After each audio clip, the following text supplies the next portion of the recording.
going on there, jerk faces? It's your boy Andy, and you're watching Nocturnal Transmissions, brought to you by the Circle of Jerks podcast. It's a conversation you could be having during the day, but having at night. We're back live, kind of close to the usual time for another live stream of Nocturnal Transmissions. Per usual, we'll be having our movie reviews. We're doubling up because we missed a week because I went on a fishing trip, and we'll be continuing our review of the docu-series Lost Speedways, Ep.7. Getting close to the end. Yeah, right. It's only 10 episodes long, correct? Eight episodes. Yeah, like Last Dance. It's 8 episodes, so this is the penultimate episode. Oh, okay. So yeah, okay. All right. So yeah, we'll be reviewing the penultimate episode. I love that word. Like that word, penultimate. Yeah. But yeah, and also we'll be getting into little debate analysis because if you guys remember, Rob wasn't able to join me, but he joined me at the end. But he wasn't able to keep an eye on the debates, and so he took the weekend, as it were, to familiarize himself, and he'll give us some of his thoughts. Since I gave some of my thoughts, and as well as giving my commentary along the way. Yeah, Rob, how's it going? It seems like forever since I last saw you. Yeah, I've only seen you, like 5 of the last 6 days? Right. Yeah, Andy and I, we've been just hanging out,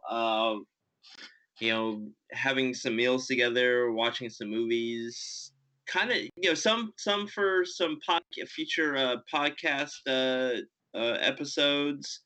But some were just for the hell of it, just to watch stuff and just to hang not out, really, just to hang out. We hadn't really hung out since I think you got married, and so yeah, not with just the two of us. Yeah, or like in person, because I mean, technically we're hanging out right now. Right. But since you got married, we haven't really had kind of like that bro time. Right. That's so crucial in in every hetero male relationship. Yeah.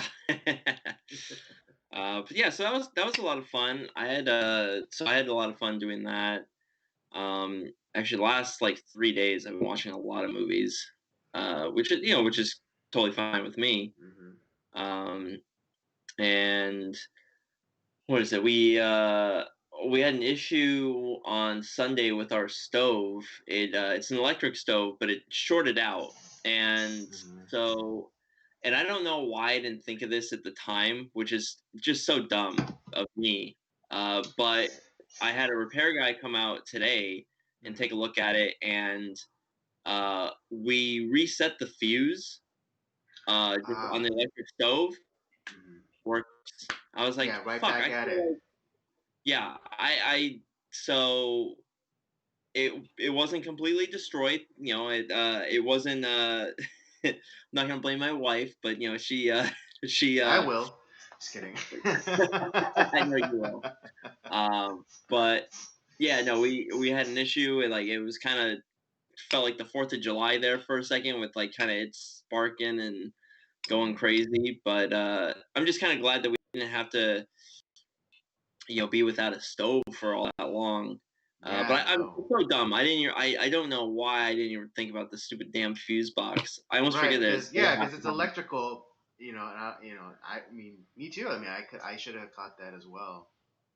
But yeah, just I guess in the moment, you just don't think of it, and I think what it is you always imagine the problem to be worse than it actually is. Yeah, I thought it looked worse than it was. Exactly. So it's just one of those deals. Got it taken care of today. So there was that. Other than that, life's good, man. Cool.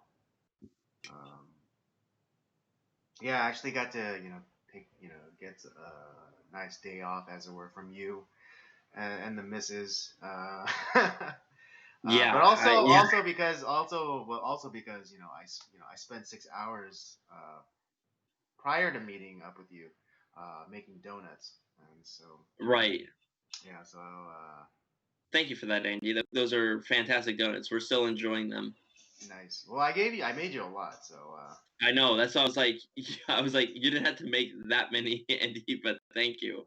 yeah. No, like I was like debating whether or not I should just give you a dozen because I actually because the the recipe that I make because I don't bother with donut holes. I just I take the scraps and I like kind of mash them back together, and you don't really want to do a second pressing when you're making Right. donuts Yeah. and things like that. So um, so I'm happy like I was able to you know get as many as I could on the first rollout.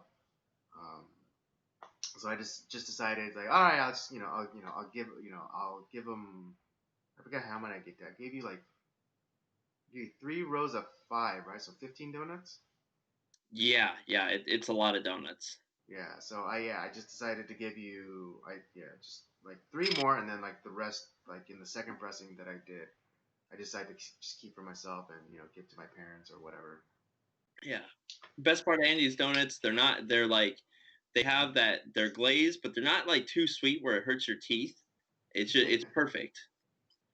Yeah, I'm still working on the glaze though, because I would still like to get like that Krispy Kreme kind of cloudy glaze over it. See though, I like your glaze though. I think it's a good look. Mm. Yeah, it's kind of, yeah. Well, to give you an idea for those of you out there, my glaze is more like it's more wet. It's a And cinnamon bun kind of glaze. yeah, but it doesn't like set. There's like it doesn't set like it's not as opaque. Mine's like very like shimmering. Yeah. Glossy is the better word. Glossy.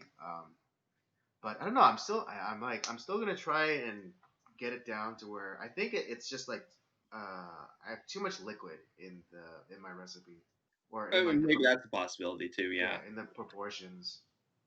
Um, yeah, so maybe like a little less milk and a little less corn syrup. Yeah. Um, because I They read because I call. yeah because I read because looking up recipes for donut glaze, I found like a recipe that calls for like adding corn syrup because it helps help it sets up and give you like that kind of uh, more crackly Krispy Kreme kind of glaze. Right. They cause my wife to bounce off the walls though. It's crazy because there's only one donut she had. One donut. she, and she was all over the place. Right? Yeah, she was almost quite literally bouncing off the walls. Yeah. It's like it's like in that old Roger Who Framed Roger Rabbit movie where like it's like bing bing bing bing bing. Yep, I got that queued up to. I haven't watched that in a while, so I figured I'd watch that at some point soon.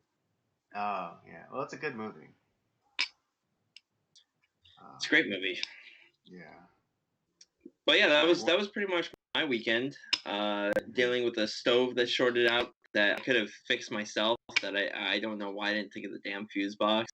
mm-hmm. Um, and then Well, I yeah, mean, we've in been the dealing. future now, I think you will, you'll remember to take that into account first. Yeah, see if that'll help. Yeah. But hopefully, we never have that problem again. Right. But I mean, again, it's understandable because like it's because if you don't know Rob's stove, even though it's electric, it looks like it's from like the 70s, and it probably is. It is from the 70s. Yeah. So it's like it's not so far fetched to believe it's like, oh damn, we broke this thing. Yeah, because like what is it? My old fridge was from like the 60s or 70s. It was like one of those old ones where you had to constantly defrost the freezer, Yeah, I otherwise remember. it I would freeze remember. shut on you. Mhm. Oh, so there was that. Then I have like this old stove, which is it's a good stove. It works very well actually. Right. Yeah, it's serviceable. It's serviceable. Um, so yeah, it's one of those things where it's like it's we'll see what happens. It's just I have a lot of old technology, but it works, so I'm gonna utilize it. right? If it's not permanently broke, don't fix it. Exactly. All right, let's get into the topics for today. Um, I think let's start off first with your thoughts about the debate on last Thursday, the Well, like very I was last saying, presidential debates. yeah. Well, like I was saying before we started, I like the. I think this was a better look for Trump. I mean, I don't get me wrong. I like the the frothing, dog, Yeah, going the after, tack dog. Yeah, the tack dog. yeah, because Biden and Harris are just they're awful, terrible people. They're terrible candidates. Um, Not quite as unlikable as Hillary Clinton, but pretty damn close. Yeah, I Um, mean, but Kamala Harris is so damn unlikable though. I hate her. I can't It's just stand her. what was it? Like her like she's like whenever she gets nervous or uncomfortable, she always like laughs. It's like Yeah. it's like Ugh. Mm. or like the speech of the Martians from Mars Attack. Ga ga ga ga ga. Yeah. Yeah, she is, pretty much robotic like that. So, it makes sense. Yeah, like even like in the most recent like interview that she kind of gave when she was confronted with with the I don't know fact, but uh, the supposition that she is the most liberal member of the Senate. Yeah. I mean, She was just like the interviewer just like kind of laid it at her, and she's like, it's like God damn. yeah. Well, I even I've been trying to explain that a little bit to like some of my like other friends. It's like, like because they keep calling her moderate. It's like she's not though. Like look at her policies. Look at her colleagues, who have called her out as being, is in a poll done by them saying that, she is the most radical senator that we have. I mean, there's a long list of crazy radicals, and she's the worst out of all of them. I know, right? You'd think it'd be like Bernie or something, or at the very least AOC. Yeah. But no, Well, it's Kamala Harris, and I mean and I also I kind of will admit that I too was kind of more in the camp of her being more of an opportunist. So she kind of like hitches her wagon to whatever wind is like stronger that day, um, and and like not necessarily not necessarily like a proponent of it, but she's more of like someone else will say it's like, oh yeah, that sounds like a good idea, and it's like and it's kind of one of those, and it's like and it's something that has like traction, and she'll just like kind of like hitch herself to it, as opposed to being like the source. but no, she's awful. I mean, Mm. she's terrible, and she doesn't. Is she was a terrible attorney general. She was she was terrible for California. She's been a terrible senator, um, and she's so unlikable. Mm. But as far as the debate goes, it was a lot more subdued, which I think is helps Trump in a lot of ways. And unfortunately, it's in this format. It's really hard to kind of because a lot of the Hunter Biden corruption stuff was breaking through that week before the debate, Right. and and I even said like I don't give two craps about like the whole all his sexual follies or the drug addiction, all that stuff. I really don't Right. care. I think that's just. I think that's actually a distraction. I know Joe Biden calls like all of like the email stuff a distraction or whatever. But yeah, like all of like his like drug and like sexcapades is just like distraction, because we have to like really Yeah. talk about the corruption and just like Yeah. This guy, yeah, I mean, the former mayor of Moscow's wife gave Hunter $3.5 million. Yeah, I mean, there's that, but like, what's even more damning is the mounting evidence that not only was Hunter doing all these like backroom deals with all these foreign governments and whatnot, but that Joe was taking a cut, and that's where I'm like, so I mean, he's essentially as the second highest office in the land, and he is selling out our country, and that's where I'm like, that's and you want to vote for this guy? Like, oh, he's just Lunchbox Joe. He's there for the regular American guy. It's like, no, no, he's not. All right, He's because out he's for from himself. Scranton. Because he's from Scranton, Yeah, yes. PA. Good old Lunchbox Scranton Joe. It's like he's none of those things. Right. Guy probably hasn't been to Um, Scranton, Pennsylvania in 90 years or whatever. right. And I mean, yeah, and like, he always says like, that's where he was born. But I forget if he even spent any like meaningful time there, or or did he like immediate because he said that he grew up in Delaware also, so Who knows?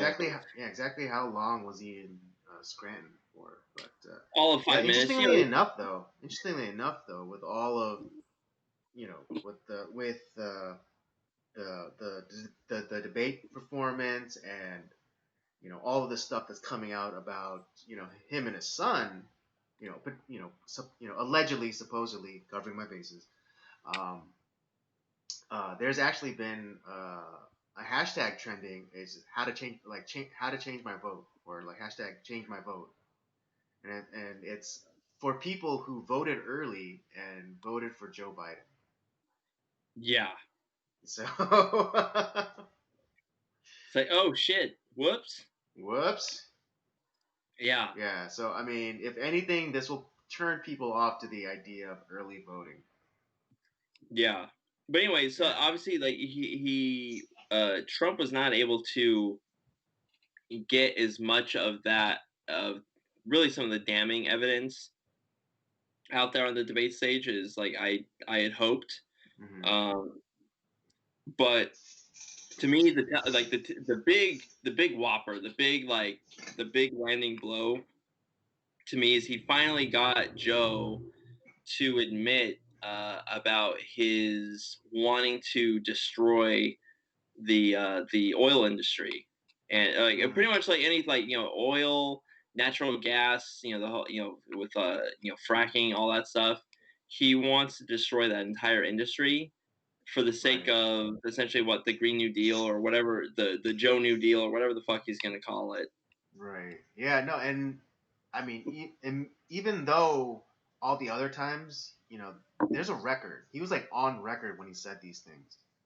Yeah, About doing away with fossil fuels, or even in like the primaries, when like the moderator asked like, oh, is there room in your administration for fossil fuels, and he's like, no, no, we're phasing that out. But this is the first time where people are actually like paying attention, and not just like kind of like in like that crazy like Democrat fervor, and not paying attention to what he said. right. On stage, as clear as a bell, he said that he was going to get rid of the oil industry. And it's interesting because, like, I don't know if it's just old man kind of stuff, but or he's just so used to lying and not being like immediately called out on his shit.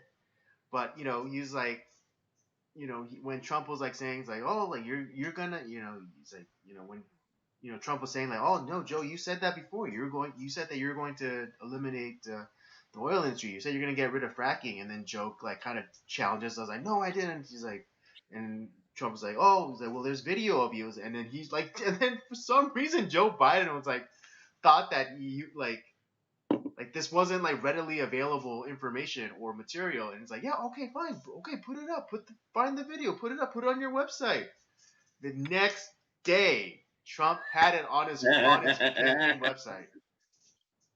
He had it like on his YouTube. It was out in the world, so everyone Yeah, could see. And it's like, again, I don't know if it's just like because of the dementia, or he's just an old man, or that he doesn't know how the internet. I mean, probably he doesn't know how to. Likely he doesn't know how the internet works. But like right. that shit's forever, dude. We could like you know if we want to find it, we'll find it, and then we'll blast that. You said it yourself. Put it on your website. We'll blast that Okay, shit out there. thank you. Okay. All right. With your blessing. And see, honestly though, like if these politicians would come out and just say like, hey, you know what, like I thought this way at this time, and over the course of time, I've come to new evidence, and Right. I've changed my Exactly. mind. I think I kind of want us to go this direction. I don't not agree, but I can respect that. But Right. don't Right. The whole like, yeah, I reserve the right to change my mind. yeah, don't lie to me and say like, well, I've never said that. That's crazy. And you gaslight everybody. It's like it's horseshit. Yeah. No. Exactly. And it's like, again, he's like, I don't know if it's just like old man and like he doesn't know how technology works. But it's just And like we can find it there. You like literally said it on like several other occasions. yeah, I mean we've been since the this election cycle got started a couple years ago. I mean the whole hullabaloo, the whole cast of crazy Democrats that were running for president. I mean, how many times like we found all the Elizabeth Warren stuff? Like I was fired because I was pregnant. Yeah, It's like, we no, you have weren't. a video of her from like 20 years ago saying the real reason why she stepped down. Right, yeah, and She wasn't yeah, fired, because she didn't have like she wasn't a full fledged teacher. She didn't have her credential yet. She was using like a and she had her special like family. yeah, some sort of like special thing where it allowed her to teach, and then she herself decided that she wasn't gonna come back to teach because she was pregnant and she wanted to be with her baby or whatever. And so I mean, you get stuff like that all the time. It's like you're such a liar. I mean, I guess it's par for the course. I mean, what do you expect? Mhm. But you'd think that like occasionally someone would just wisen up and like, hey, you know what? Like maybe if I just told the truth every once in a while, like maybe like I wouldn't have to, we wouldn't have these problems. Right, and then like yeah, and then people will automatically retort to it's like, oh well, you don't think Trump lies? It's like Sure, he of does. course he does. Of course he does. Does he exaggerate? Does he straight out like he didn't fucking tell us about like that affair that he had with Stormy Daniels? But eventually when it came out, just like yeah, I nailed porn stars. It's just like What are you gonna do? it actually kind of made me go, God damn, he's the fucking man. I mean, he's like, it's not like he's. I was like, I'm not gonna admit it, but like if you catch me, it's like, oh yeah, I did it. Right? He's like, yeah, I did it. And then this is all before he was even a politician. This is like back when he was like a Celebrity Apprentice, like, reality TV celebrity. yeah. So there was that, which I was like, to get Joe on the record, for something finally, because the guy like still like won't talk about like what his plan for the Supreme Court is, but we all know what it is. Right? Yeah. That His not answering is the answer. um, and thank God for once, out of all the town halls, the debates, all the electioneering that's been going on, somebody finally asked Joe a follow up question. After one of his nonsensical answers. Hmm. Right. No. This moderator this time. I mean, yeah, she's a partisan hack, but she actually did pretty was pretty fair and balanced. But then that's just in comparison to the shit show that was Chris Wallace. God, I mean, but I was like, when I saw it, I was like, wow, a follow up question. Like, imagine that, like someone from the media asking a follow up question to one of the Democrats. That's amazing. Right. It just Yeah.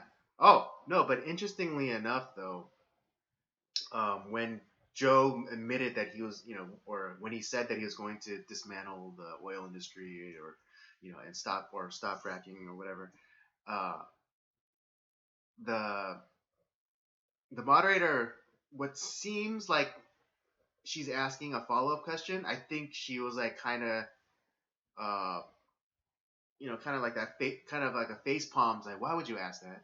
It's like, why would you do that? And it wasn't like a follow up question to, like, like the reasons why he would uh close down the oil industry, but it's just like, why would you? It's just like more like like a face palm, like a verbal face palm, where it's like, why would you do that? It's like, why would you say that?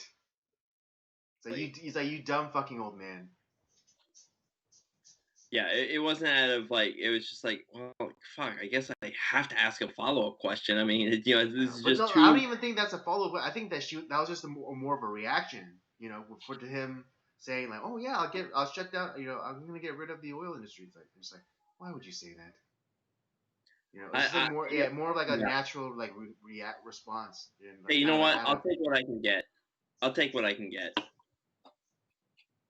I mean, yeah, fair enough. And again, she was, you know, she was more fair than Chris Wallace. I mean, but was it the second moderator? I think was supposed to be like George Stephanopoulos, which, God, you know, talk No, about no, your no, no, part. no. It was Mike Scully Was it Mike? Oh, well, wasn't he the guy or that like was Sully. he was in cahoots with like some other guys? Like, Yeah, should yeah, I he even was in cahoots with Scaramucci, like? God. and then he got in trouble from the FBI for making a false hacking claim, because again, kind of like old man doesn't know how to use technology. What he thought was sending a DM to Scaramucci for advice about how to handle Trump. He sent an actual tweet. He inadvertently posted it. But Yeah. what's more hilarious is that Scaramucci responds to him in that tweet, like he like replies like in a comment on that tweet, instead of What an going to idiot. his DMs and saying, "Hey, dude, you accidentally posted this thing, take it down." But he responded to it still, and it's like, and then he made the claim that he got hacked. But then like when it turned out that he wasn't being he didn't get hacked, you know, he got fired from, I think, the No, he didn't NPR, get was it? fired. Didn't get fired actually. He was put on. Oh, like Uh, administrative leave or whatever. yeah. Yeah. Oh, but But no, no, not but then fired. the FBI did investigate his ass for making a false Yeah. hacking claim.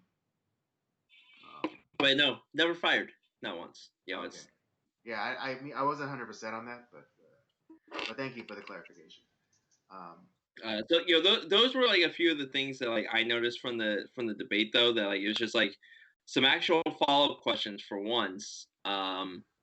It was a little bit more subdued, and like Trump got Joe to admit to a few things that it's like, you want this guy to be your president? Like, he's gonna destroy our energy independence that we've been like creating.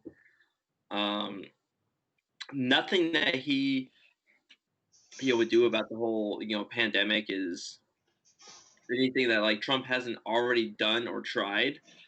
right. Um, Well, if anything, he wants it, but Joe wants to take it, one step further and make it a federal mandate of everything, like masks, lockdowns. Um, so in a lot of senses, he wants to make things worse. yeah, it's it's just a crazy time, man. I don't know how no one is voting for Joe Biden because, man, no one's getting excited about Joe Biden. It's pretty much, you really hate Trump, so it's like, well, fuck, I guess I'll vote for Joe. Yeah, no, exactly. Because I mean, there are more Trump supporters at Joe Biden rallies than there are Joe Biden supporters. Oh, like tenfold. Yeah, no, exactly. Yeah.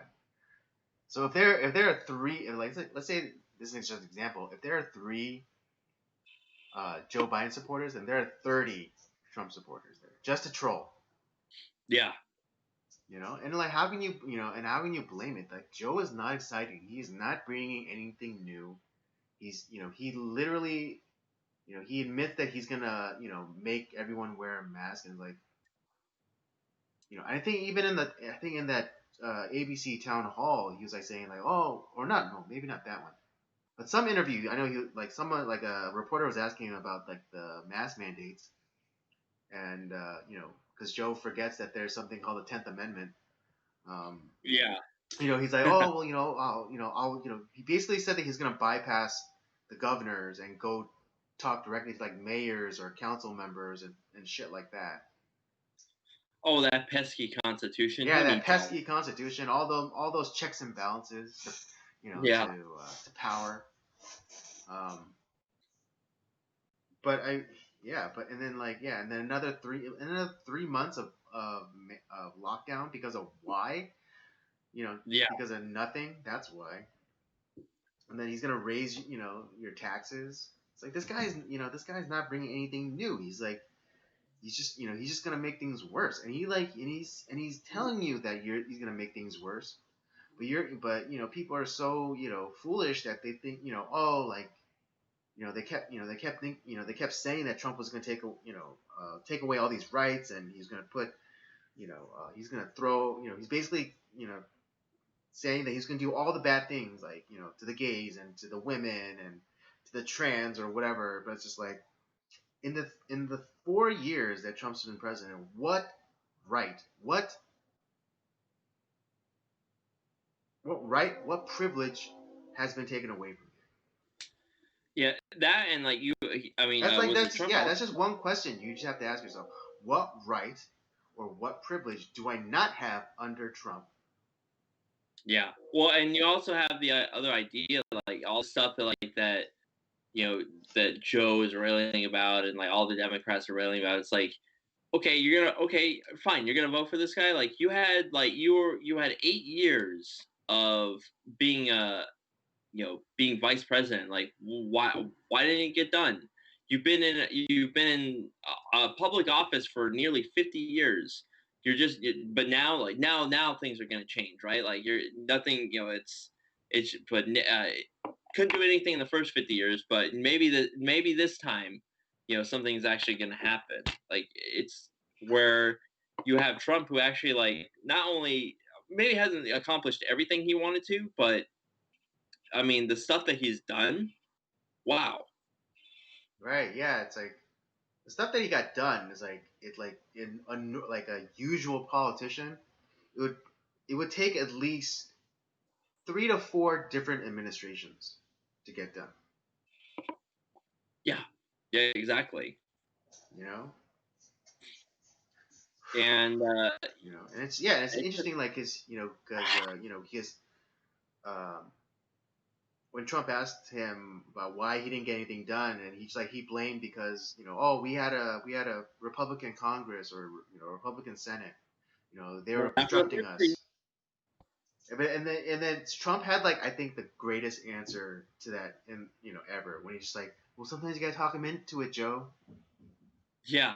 I mean, there's that too. But not that first 2 years of their that they were in office, they had everything that they needed. Right? No, exactly. Yeah, like like people how short is the memory of people because they thought that was going to be the end of the world because when Trump came into office, they were the Republicans were going to hold the executive and both houses of Congress, and everyone was like losing their shit. It's like, oh no, it's the end of the world. No more no more gay marriage, no more abortions or whatever. But nothing happened. Nothing happened. But then Exactly. but also people forget that when Obama came into office, same thing. The Democrats controlled the executive and both houses of Congress. Yep. So But exactly what couldn't you get done with that, Joe? we weren't radical back then. It's like, well, I mean, not as radical at least. Right. Uh, but it was an interesting debate. I mean, my vote didn't change. Um, Yeah, But I'm not desperate. hopefully, Yeah, I'm not. That's why. Yeah, I'm not using that hashtag. So. yeah. Um, eh, but I'm hoping that some people are at least like waking up to the ideas like, hey, you know what? Like maybe it's not a good idea for me to vote for Joe. I don't want to vote for Trump, but so maybe like you throw away your vote on some one of the other candidates that are out there. Mhm. But it's like at least like I can't vote for Joe, can't vote for this guy. Right. Yeah, and I mean, even if you don't like, even if you don't vote for Trump, it's like, you can't vote for Joe. Like after like everything you've seen, after everything that's been coming out, it's like if you still vote, if you still like, if if you haven't early voted or you haven't sent in your ballot, it's like, it's like just don't vote for Joe Biden. Yeah, and I mean it's like it's one of those things. See, Joe is he he's corrupted. Like he's for what we're finding is potentially money corrupt. And it's like will sell us out to the highest bidder. Essentially, Hmm. like as long as he's getting some in his pocket. The guy's become extremely wealthy while in office, Right. which was never the intention. Hmm. You're not supposed to be like kicking it with the millionaires and billionaires. Uh, you know, from serving public office. Hmm. You then you have Kamala Harris, who maybe is not money corrupt, but like it's kind of the same idea as Obama, where it's like, oh, I'm just better than you, so like and I know better, so I'm just gonna tell you what to do, and you're Right. just He's gonna like, do yeah, because it. I have more melanin than you, so that means I know better, and I'm better than you. Yeah, Yeah. Like, and it's bitch, just you come from two privileged casts of people. Your father comes from money in Jamaica. Like your your I think it was great grandfather owned slaves in Jamaica. yep, Owned like at least three plantations, I think, or if not, like owned or ran like or owned the biggest plantation on Jamaica. Her mom was a Brahmin Indian, like yeah, top of the top caste in the in Indian society. yeah. So it's like, bitch, how are you oppressed? So yeah, it's And the fact that like she was willing to like she's calling Joe Biden a rapist, a sexist, a racist, all these things. But I'm gonna run with him. Yeah, it's oh well that's in the past. It was a debate. It's a debate. ga ga It's ga ga ga. yeah. Don't vote for these people. They're not your Yeah, friend. seriously, Hell, honestly, right? like Trump's not necessarily your friend either, but like the thing is, he cares about America himself. So Hmm. yeah, maybe he's benefiting himself, but in the end, all of us benefit from that. Right, exactly. Because Trump, like, if Trump at least course corrects when he gets this when he starts when he notices or as people start telling him, it's like, oh hey, there was like some really bad like Twitter backlash over that thing you said, and then he'll immediately course correct. So Yeah, at least so he definitely has the mentality that he's our employee. he gets it. Yeah, he gets it. He understands that like the American people, like we're his bosses, Yeah, and he'll make corrections as needed. But like with like Joe Biden, Kamala Harris, they're like, no, we're the ones who have been in office. We've been in office the longest. We know what's best for you. and and that's the scary part is people don't realize that they're thinking like, oh well, the government, they're the experts. They'll figure it out. Like, no, that's the No, worst type of mentality to have. right? I Don't mean, trust. yeah. I Don't. mean, we've literally fought a war over it. And of Yeah, course, I'm talking the revolution. Because the whole idea is like, why are we listening to some guy who's like 3,000 miles away across the ocean? Why are we allowing him to have so much power over us when we're not even on the same continent? Yeah. Yeah, but then also because because a big reason for why the colonies started a revolution was because of taxes. Yep. But what most people don't realize is that the what is it the colonists, they started a revolution over 5% taxes. Yep. 5%. Like the average the average American pays at least like 30-40% taxes today. Yeah. All right, like Insane. average American pays 30-40% taxes on everything that like they make or they own or whatever. Because we've 30 to allowed. 40%. And the founding fathers and the colonists, they went to war for over 5%. Yeah, Let's and the get our fact priorities straight here, people. exactly the whole idea we have a entirely a bloated federal government that honestly like we need to cut like 90% of. Um, honestly, like I don't really feel like the uh all our congressmen and senators or whatever actually really need to be making that much. I think we should cut Mm-hmm. their salaries. Um, obviously, like we have to start cutting into the bureaucratic intelligentsia, Mm-hmm. getting rid of those guys that are unelected and unaccountable. And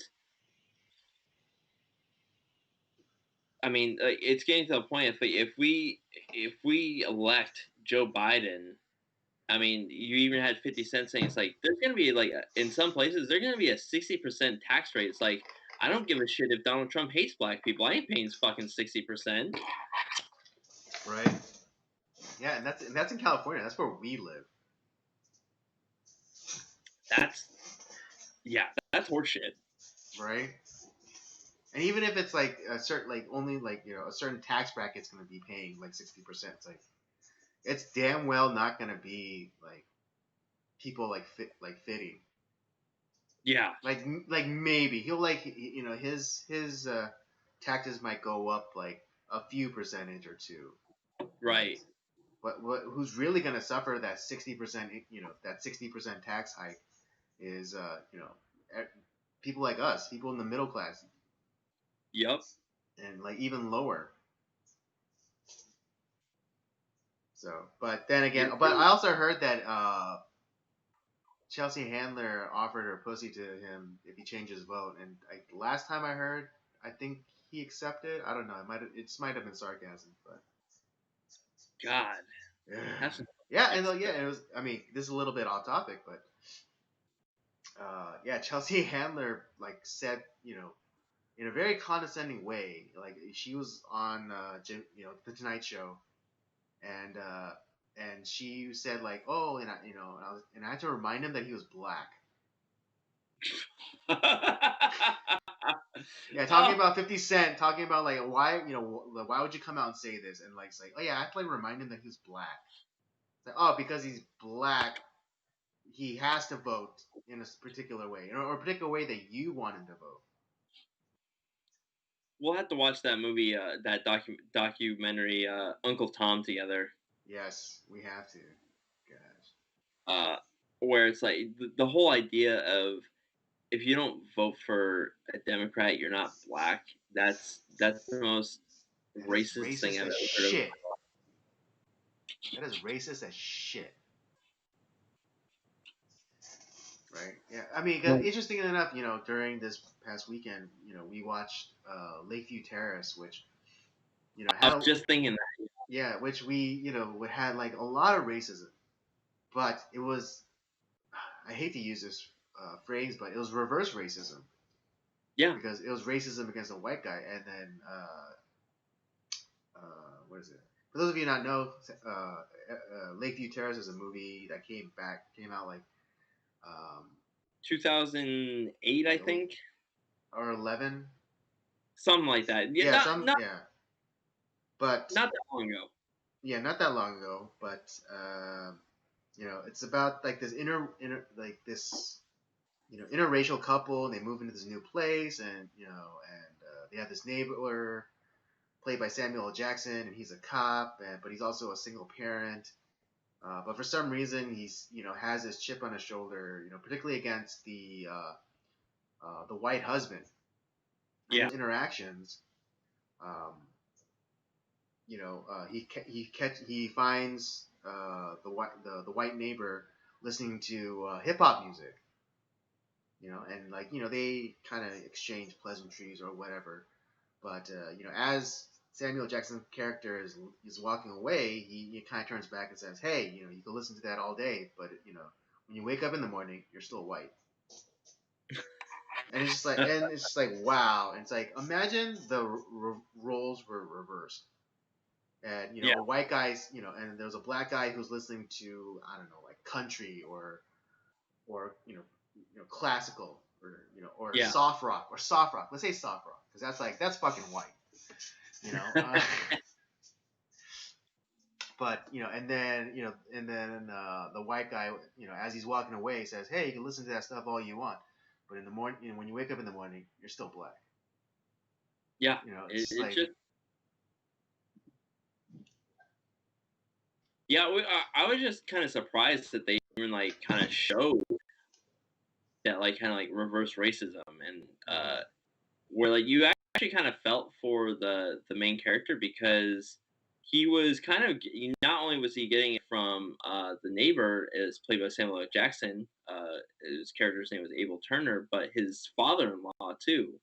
mm-hmm, right, So it just it was kind of like weird seeing that like and the other thing is the fact that they're even showing kind of a black person as like kind of like the evil antagonist. He wasn't like right, some sort of like he wasn't the hero of the movie. yeah, no, exactly. And I think it's really and I as stupid as it might sound, I think it was very brave of them to even like go there and like Yeah, make make the black guy kind of if not the bad guy, he was definitely the antagonist. I mean, and the fact Samuel L. Jackson's no conservative really.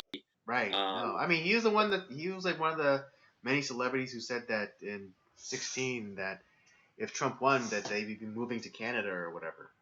yeah, but the guy will if you give he'll play whatever role. Shit movie, good movie doesn't Mm-hmm. matter. It's the guy is a professional. He's like, oh right, Mm-hmm. it's an acting job, cool, let's do it. And Mm-hmm. he took on the role, and honestly, he did a great job. And I think um, was a great villain. Mm-hmm. Absolutely. But yeah, so if you're out there, you listen to us, you're black, like, and you don't want to vote for Democrats, don't worry. Yeah, don't. Don't listen to those. They're not your friend. Yeah, whatever. I don't vote for Kanye West. I don't care. Yeah, Vote, vote for what you believe in. vote. Vote. Third, fourth, fifth party. I don't. Yeah, Just whatever you vote for do. what you believe in. Just don't vote for the people who think like They own the your people that vote, have been in office for decades and still haven't done shit. And like all of a sudden now they said that they're gonna get shit done. which happens. Oh, I think every election cycle. Right. Yeah, I said, yeah, they keep, I keep getting, they keep saying stuff. They keep saying that they're gonna make things better, but haven't seen it yet. and you keep voting them in, nothing's gonna happen. They're just gonna take away your money, and what are you gonna get for it? Right. Exactly. Nothing. All right. I think we pretty much talked that one out all the way.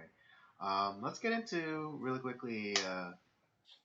Uh, this is kind of an indulgence because it's kind of it's something of interest to us. But you out there might find it interesting as well. Um, I was recently confronted. Well, with everything going on right now, with coronavirus and lockdowns and mask mandates and things like that. Um, you know, I I've been really wrestling as a Christian, as a believer, with kind of following the rules, as it were. And many times, and people would always say like, oh, Romans 13 or Second Peter 2, uh, to to kind of use that as a platitude, um, or as like a really kind of like cookie cutter answer to everything. It's like, oh well, submit to the authorities and blah blah blah blah blah. But I recently was watching this Owen Benjamin live stream, and he just brought up this really pretty simple. He pointed out this pretty simple fact, and that is that even in the times of the Romans, where they made it illegal, there was still Christianity, and Christianity still flourished. And so, The church flourishes. wait, what was that? I'm saying even today, there's places where Christianity is illegal, but it's Right, it still survives. right. And so, yeah, that got yeah, and so like that got me to thinking. It's like, oh well, if Christians are supposed to just go with the flow and follow just follow the laws that the authorities set in place. But then if the authority said that you couldn't no longer do the thing that you believe in or that you prescribe to, you know, basically how did Christianity even maintain if we were supposed to follow the rules and uh, we were supposed to do as we were told. Right. And so that got me to thinking about rebellion and about redemption. It's like because we always say that, oh, Jesus died to redeem everybody. But that also got me to think, like, what if what if it's not just people, but God also redeemed um, concepts or I don't know exactly what the word is, but I'm thinking about. But basically, could God have redeemed rebellion? Mm.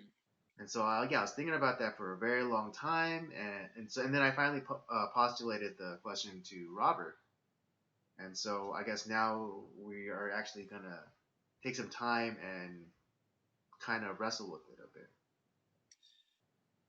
I've been using this quote a lot recently, where all shallows are clear, and sure, there's a lot of people that they'll throw out a verse here and there, and it's like, oh, see, there's the answer right there. It's black and white, easy as day. And the reality is, the truth is, you have to go out to the murky waters to really kind of like figure out the truth, and it's not necessarily a clean cut, easy answer.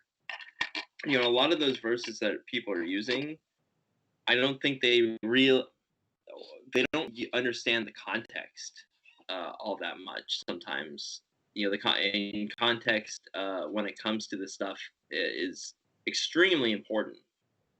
Hmm. So, when we're looking at things like, the obviously, yeah, the church, had, what it was illegal. That's why, people met in secret, on the, early, it talks about in Acts, I believe, where it's like, they would meet early on the first day of the week, after Sabbath, and they would come in secret and meet together and all that stuff.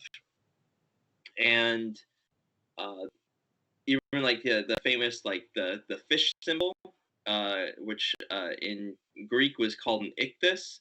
They would Right, right, which means it, fish.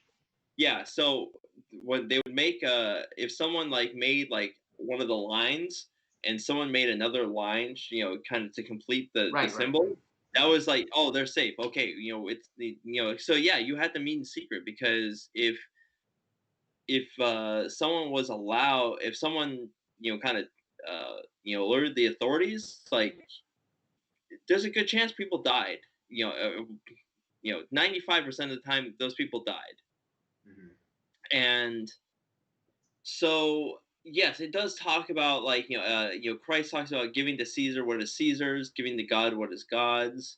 There is the idea of submitting to authority, and kind of, or not doing things, despite the fact that we have liberty to do what we please. It's not always beneficial to do so. And when the reality is, like, okay, yeah, there is we still have to, we live on this earth in this time, we do have to abide by the laws of the land. Like, not some of them are, some of them is like, it's easy. Oh wait, don't murder. Yeah, yeah, that's a pretty, like, obviously that matches up with what we believe. But when you start, like, uh when the law of the land goes against the law of God, that's where, that's where we have to, like, make that decision. Are we going to follow God's laws, which we believe? Yeah, if we're a true believer, then we have to follow God's law. However, there is still going to be consequences for making that decision. Here in this country, it's not necessarily, we're going to be sentenced to death, but there could be some potential, fines, jail time, social exile, and that's definitely happened. We saw that with that baker in Colorado that's just getting blasted. It seems like every other, like, month there's someone coming after him, and it's by the narrowest of margins that he's kind of been able to save his business and all that stuff. But that guy made a decision that the law of God was stronger, that is more important than the law of the land, and he's facing some, the consequences of that. He's Do I think he's making the right decision? Absolutely. But even then, we still have to abide by the consequences. It's not going to be like calling for violent revolution, uh, to, like, to overthrow our oppressors or whatnot. But at the same time, um, we still have to abide by God's law, and if that means that we have to, uh, you know, go against the law of the land, that's fine. But there is consequences for that. We see that with in Acts with Stephen, one of the first that was martyred, and he knew what the problem was. He knew what was going to happen, yet with kind of the same pleasure as with, like, Christ going to the cross. He even as he was being sentenced and, like, being stoned to death, not only did he was sharing the gospel, but he prayed for those people. And it's like, yeah, I'm gonna die, but you know what? I'm right where I'm supposed to be.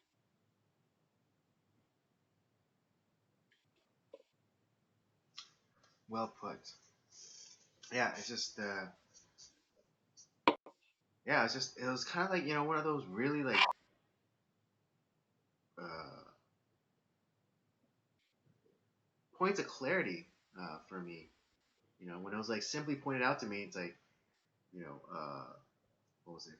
The persecutions started in Rome of Christians around 69 AD, Yeah, right? And then, like, somewhere along the line, it was actually codified and made illegal.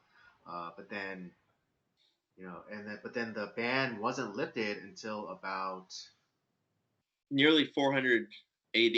yeah, nearly 400 AD. And so for about like 240 to, no, yeah, 240 to 340 years, Christianity was illegal, Yet it grew and yet it grew, great numbers. and yet it grew, and so so I and I'm not and even though we recognize that it was because of rebellion from God that humanity was separated from God, uh, but in the redemption, could God have redeemed redemption through Jesus? Like if we, specific, so basically, if we are rebelling for God, if you're rebelling, through the Spirit, like will we not be honored, or will God not honor that? Yeah. Well, and I think like even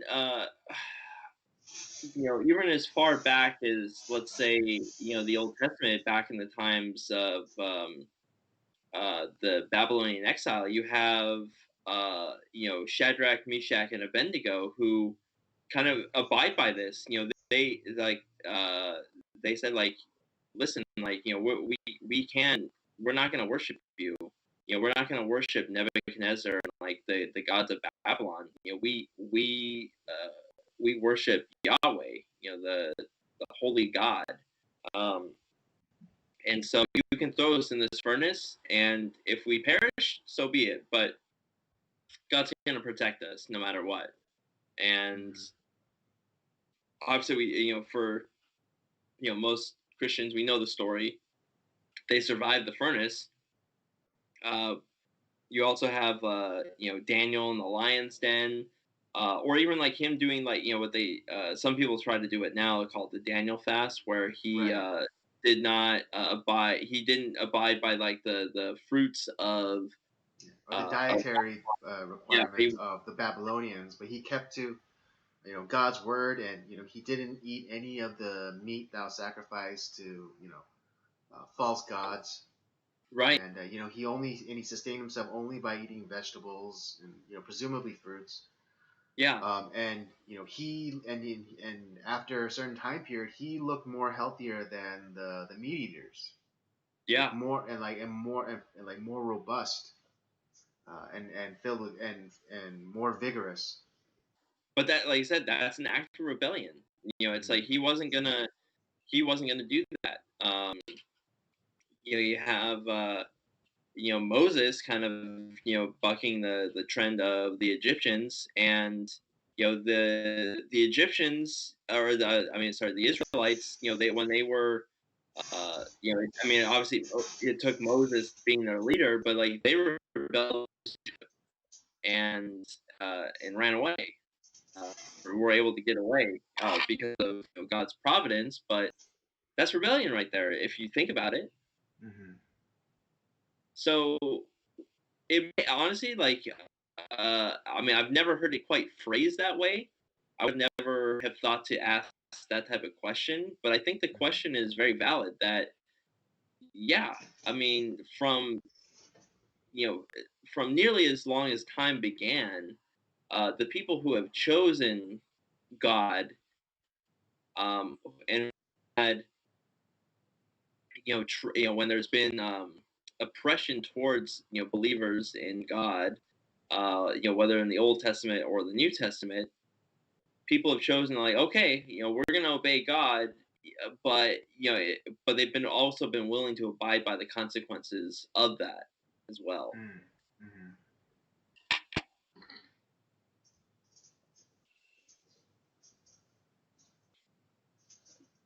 So I guess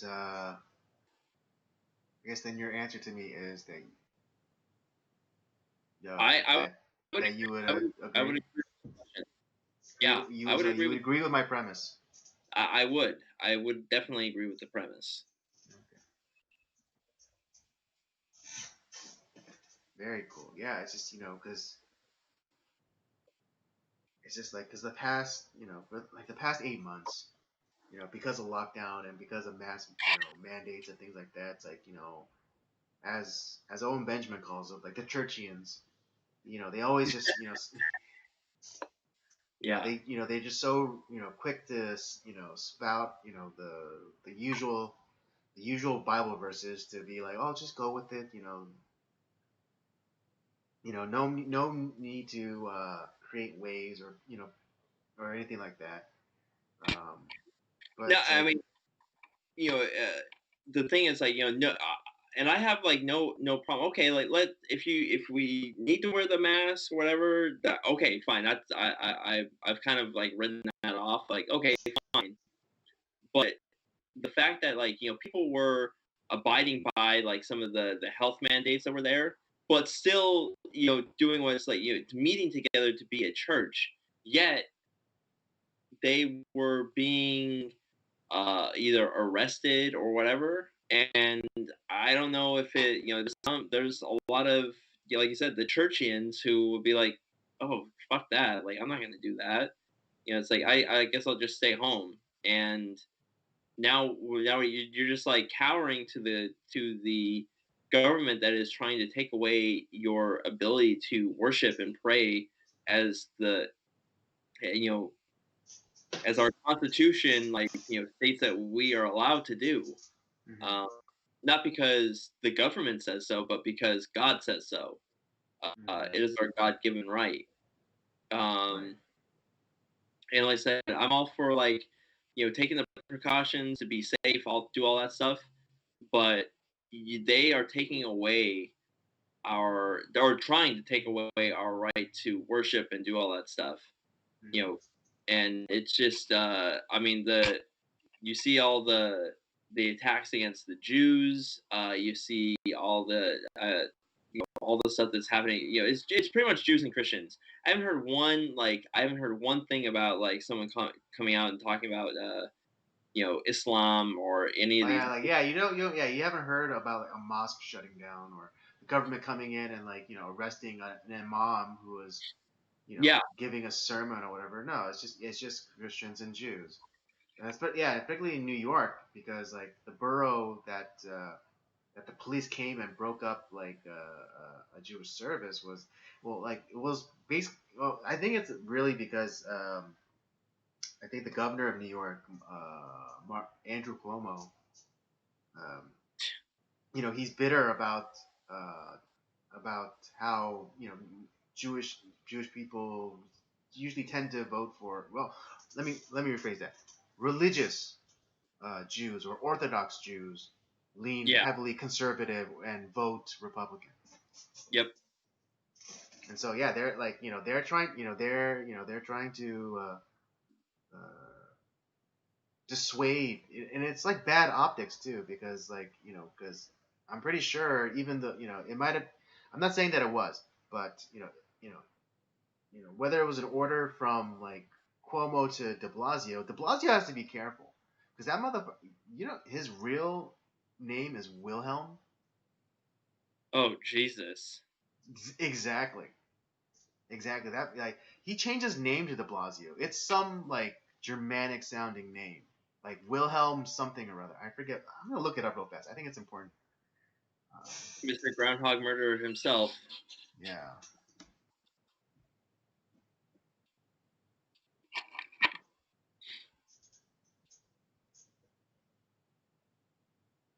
Oh. So, yeah. His real name is Warren Wilhelm Jr.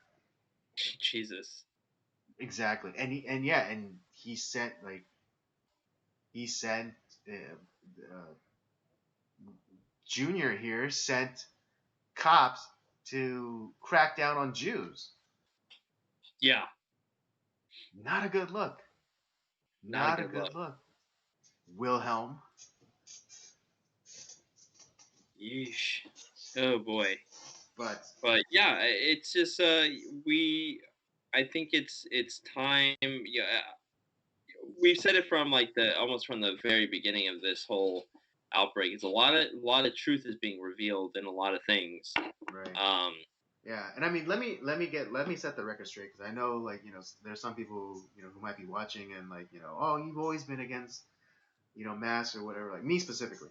Uh, yeah, but I don't have problem with masks. As long as they make sense. I actually did a lot of fucking research in the beginning, and I know that masks don't do shit.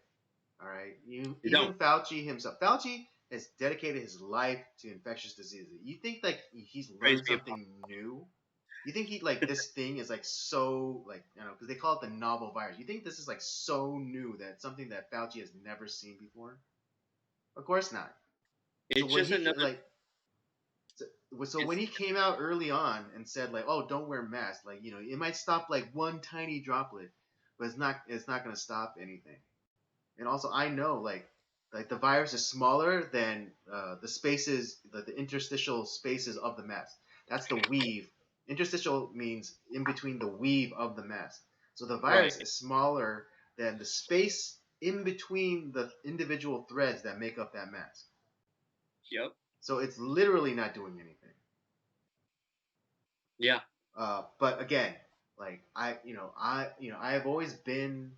If I didn't express it correctly, then let me remove all doubt. I don't care if you wear the mask. Wear the mask, don't wear the mask. It doesn't matter to me. All right. It just I don't believe in the lockdown order. I don't believe in the mandate. Yeah. I don't It's believe in the well. mandate. That's basically my only qualm with it. I don't believe in the mandate. I don't think the government has the right to say that you must wear this piece of fabric because I think that also opens up the government to tell you what if you're saying that the government has the ability to tell you what you must wear, then you're basically giving the government the right or the authority to tell you what you can't wear. All right. For Jews, that's yarmulkes. For Christians, it might be crucifixes. For Muslims, hijabs. It goes both ways. If you're saying that the government has the right to tell you you must wear something, then you're also giving them the right to tell you what you can't wear. Yep. All right, and you think that's like you think that's something that'll never. You might say that that's a slippery slope argument. It's like, look where we are right now. Look where we're at. We're 8 months in what was supposed to be 15 days of a lockdown. We're 8 months into what is it? Oh, don't wear a mask. It doesn't do anything. To now, if you don't wear a mask, you're gonna kill grandma. Yeah. Or even it's I've now seen signs on a good amount of businesses where it says no mask, no service. Open Yeah. discrimination. Open discrimination. Like, Yeah. what if you're someone who has asthma? You know, and why would you put on something over your mouth, and nose that inherently reduces the amount of oxygen that you can take in? Yeah. And even I like. Just really quickly, and I know there's like videos out there of like doctors or whoever like showing like they like there's like that one video of the doctor who slapped on like 15 masks and like went like jogging and stuff. But it's just Yeah. like yeah, like he didn't look like he had uh like respiratory issues. But what if you're someone who has asthma? Yeah. I know a girl like at our church that she has asthma and she still wears the mask, even though she confessed to me that it's like it does like make it harder for me to breathe. Yeah. I mean, even I like I don't have any respiratory issues, but even I've been really having a hard time like the last like few weeks like breathing through it. It's because I had to wear it. I unfortunately had to wear it like at work and especially like when we're working at the front counter and it's like I'm having to talk to like people and stuff like that, and it's I get like lightheaded and shit like with that thing on. Yeah, no, I mean I don't have problems. I don't necessarily have problems either, but like I remember when like the first couple of times that I actually wore a mask, like out to a store or whatever. Like yeah, it was hard to like I felt started feeling like dizzy and like a little panic, you know. So it's like I'm not trying to say this, you know, for sympathy or like I was like saying see like but it's just like some people have problems and it's the unintentional uh it's the unintentional things that happen because of this. Not, it's not, you wear the mask to like to protect people or yourself or whatever, but it's the unintentional consequences, like like this girl who has asthma, or anyone who has like claustrophobia issues, or what if a girl, or someone who has some kind of trauma about people like hiding their face, covering their faces. Yeah, yeah, I mean, again, just to give like a personal, I'm not just to give a personal account, like me wearing a mask is limiting in a physical sense, because I use my mouth as a like a third hand, as it were. So like if I need to carry something, or like I'm writing something down, and then I have to and then I have to check my phone, or I have to get something else, I usually put a pen in my mouth, and then I go and like do my do the other thing, do the other thing with my other hands. So I've really become handicapped. yeah. And a lot of people are, look at you and say, oh well, you don't have a problem with like your like nose and all that. So it doesn't matter. You don't have a condition. It's like, yeah, Wait, but the hold on. thing is, like, Could you you don't back that up a second? understand. Oh my god. One more time. Like, no, the thing is that, no, what I was saying is that, you know, they look at you. It's like, oh, well, you just have a problem with your hands, not necessarily like your lungs or or your nose or your nostrils or anything. Well, the point is, like, like you just said, it's like, yeah, sometimes you have to use your mouth too. It's like to help facilitate, like, some of the things that you need to do. Mm-hmm. Right. Yeah. Exactly. It's the unintended. Uh, it's the unintended consequences of actions or policies. Yeah, I mean, I don't think it was innocent, but like the unintended consequences of welfare. It's like, oh, we want to help these people, these unwed mothers who have babies, and who don't, the father didn't stick around, whatever. It's like, yeah, like you just want to help them out. But the unintended consequence is you've turned like an entire generation of people into helpless babies that who will likely never get off the government dole. right. And with that also being said, that it kind of goes back to the idea of the church, like, or your neighbors and stuff like that. Like, when a community helps each other out to do that stuff, like, that's different because there's a face to the one that's like giving you, like, that's helping you out in a time of need. Not Hmm. like, but with the government, it's just this face that's like, oh, here's a check, bye. Right. Yeah, and I mean, again, with the masks, we're turning a generation of children into basically, I mean, Sheldon Coopers, Yeah, like people who can't read emotion, like because a lot of the emotion is through the human face, and we yeah, say a lot of things with our faces, but like when you can only see this much, how are you supposed to know if someone is happy or sad or angry, or or being mischievous. yeah. So we are crippling young people. We're like, especially young children. Like they'll never. Yeah, we're turning them into like freaking Sheldon Cooper from Big Bang Theory. Yeah, kind of sad. Yeah. So unintended consequences, yo. I mean, yeah.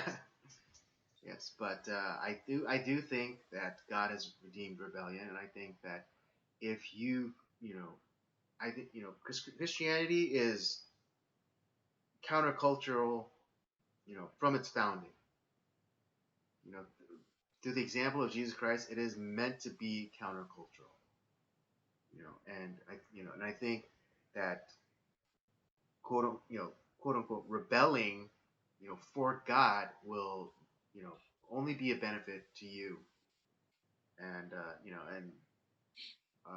God will see that, and He'll honor that, and He'll honor you. Yeah, So again, and you know, if you're, and don't just think that that and you can't you can't have the juice without the squeeze. You can't have the blessing without the work. Yeah. You can't just be like, oh, I'm rebelling for God, so screw the mask, screw you, blah blah blah. It's like it doesn't work like that. Yeah. You know, God has you have to be one of God's people. It's just like the parable that Jesus said, like about. Interesting enough, my pastor talked about this past Sunday, where he mentioned the the person who supposedly did all this good, and then he comes to Jesus and it's like, I don't know you. Who are you? Yeah. So you've been doing stuff in my name, but I don't know who you are. Yeah. It's like because he was a false teacher. Mm-hmm. Yeah, and so you can't just like say that you're doing good or doing good in the name of Jesus, but don't don't invite him into your heart, because it just doesn't work that way. All right. I think that was enough indulgence. And I'm happy I got your answer, because yeah, I kind of posed it to you, kind of suddenly, and I know you've been busy, kind of working and being a new husband and stuff like that. So yeah, I'm really happy that we were able to wrestle with this. Yeah. No, it's a fun thing to think about. Like I said, it's not like I wouldn't have necessarily phrased it quite that way. But Mm-hmm. the premise is a good one, and there's a lot of biblical evidence to kind of back it up. Mm-hmm. Mm-hmm. Mm-hmm. Absolutely. All right. Well, let's get into the review for Lost Speedways, Episode 7. Let's do it. Um, do you remember what the title of this episode was? It was the title was shoot, hold on a second. Give me a second. I'm blanking on the title at the moment. Mm-hmm. I think it was called something. Uh, shoot, hold on a second, I'm Ghost or pulling it up. something, if I remember correctly. I'm gonna pull it up right now. Hold on one second. It Oh, was Danger Danger Zone. Zone. Yeah, Yeah, Danger Zone. that's great song. Right. Is that Kenny Loggins? Yeah, Kenny Loggins. Nice. Anyways, so this episode is about a racetrack called Jungle Park, and similar to the episode with Hinchcliffe Stadium, it's not necessarily you know stock cars that are racing there. It's midgets once again. The midget cars that are racing on this dirt track in I forget exactly what city it was placed in, but it was a you still had like some of the you saw how uh, the racetrack itself was still kind of there. They had some of the all the accoutrement that was still like up, like um, they had some of the wooded covered grandstands that were still there. They had some of the shops and hotels and stuff that were there in that area. It was And Indiana, Bloomington, Indiana. that's okay, yeah. So that's right. It was near. It was in Indiana, which for those of you race fans, Indiana is a huge race area. Like a lot of Indianapolis is a huge big deal in Indiana, Mm-hmm. and there's a lot of guys that race in that area that are trying to get into IndyCar, and yeah, this Jungle Park was a crazy racetrack and was notorious. It had a lot of. It was very dangerous. I mean, those cars themselves, the midget cars, were very dangerous. But you add those cars, this track, and it kind of was a recipe for disaster. there was a lot of not only driver deaths but even spectator deaths at this racetrack, and it was just really like kind of a dark history with this one. It sounded like a fun racetrack, but yeah, it was too many deaths. I think they said it was like 17 or something like that. It was a lot. Yeah, something like that. But yeah, this was pretty interesting in the fact that what is it? That the fatalities were even spectators. Yeah, Because usually, like, oh, like, yeah, there are deaths on the on the racetracks. Like, yeah, that's to be expected. But it's like, oh no, but you actually, like that, like they might not make it. But yeah, the spectators. That's the thing that's kind of scary because that'll put an end to the fun real fast. right, yeah, no, especially yeah, because uh, because in a world that's gone mad with safety, stuff like that like will never allow to be happen. I mean, just really quickly, what is it? A teacher of mine once shared a story about how like every year they went on like this trip to I think like Death Valley or something or no Yeah, maybe like somewhere like up in like Santa Clarita. Oh yeah, it wasn't like in Santa Clarita, like in the hills. yeah. And they went like with like no permission slips, no insurance, no nothing. Everyone just like went, uh, and everyone didn't everyone who went came back safely, no not a scratch on them. But one year they decided to team up with another school for this outing, and again same deal, no insurance, no permission slips, no nothing. So they all went, and and then so they're having a final time, and a couple of people from the other school went and did a full thing and went on top of like this outcropping or whatever, and it wasn't it was kind of dangerous, and they were kind of messing around, and I believe one of them fell down and broke his leg, Oh and boy. yeah, and then after that. Um, every student had to have a permission slip. Every student, the school needed to insure everything, like the buses, the students, the teachers, and had to get like a waiver signed. And then I think even the park service actually had them like sign waivers saying like they're not responsible if they get eaten by a bear or whatever, blah blah blah blah blah. And that killed the fun. And that killed the fun. And so similarly, I think at this racetrack, there's there's just too many deaths.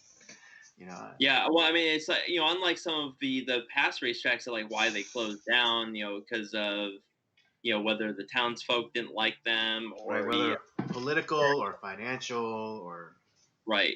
This one, it's like it was the danger that really ended the racetrack. Like I said, it's not so much the drivers, but the fact that spectators are dying, and it was just too many.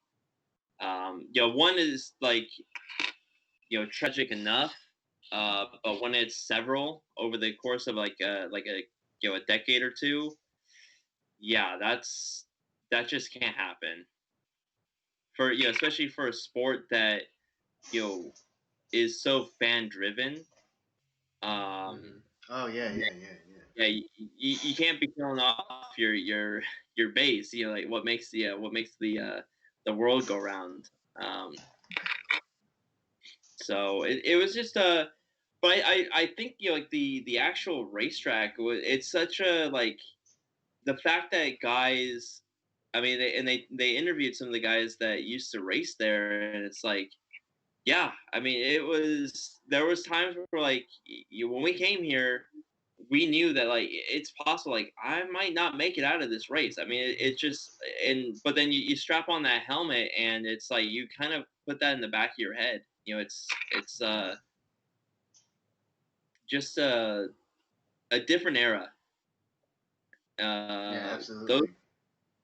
when people always tell me like, "Oh, you like auto racing? That's not a sport. That's not nothing." It's like what these guys like. I mean, yeah, the safety is like has gone a long way in the last, even the last 20 years. But these guys not only like are putting their bodies on the line. I mean, they're putting their life on the line. Every time they strap in that race car, Hmm. where that's obviously they can't live by fear. You have to if you're doing that, you might as well get out of the race car. But um, there's always an element of chance that they might not make it back. Throughout the course of the race. I mean, it's you see some of these wrecks, and it's just man, they're awful. I mean, especially with these midget cars and Indy cars. I mean, there's been a lot of death in open wheel racing, especially even in the last 10 years. It's been bad.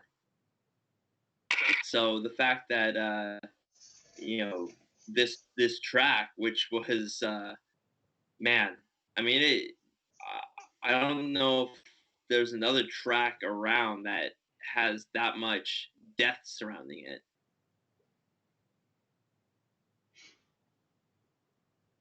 Yeah, absolutely. Um, But I think it's kind of cool that it's still they preserved it. oh yeah, yeah. I believe like yeah the what was it? There's like a restaurant attached, and I think yeah there's um, an iconic windmill like built on top Yeah, of it, and it's like now I think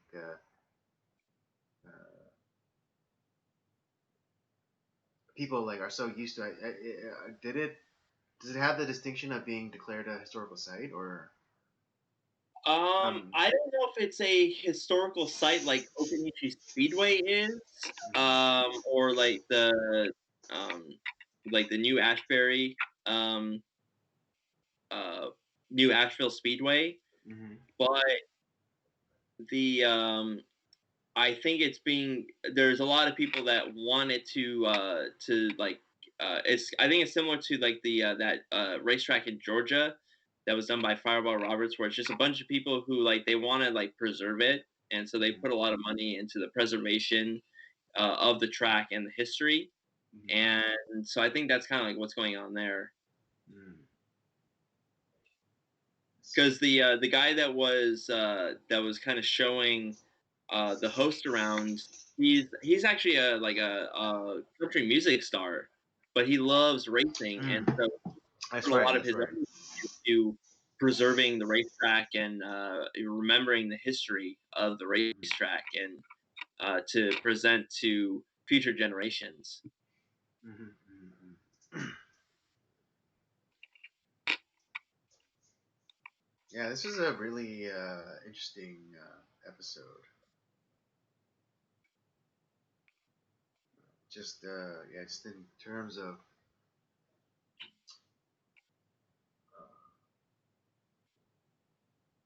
yeah, the kind of like almost like the very sad history behind it, but then um, but also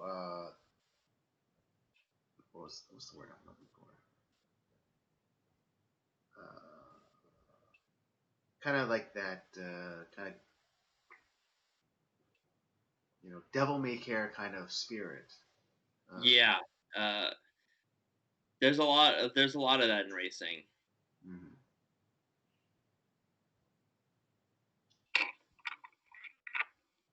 If you look at those, like I said, you look at these pioneers of in racing, and uh, the fact that there's not a whole lot of safety features, there's not a whole lot of protection.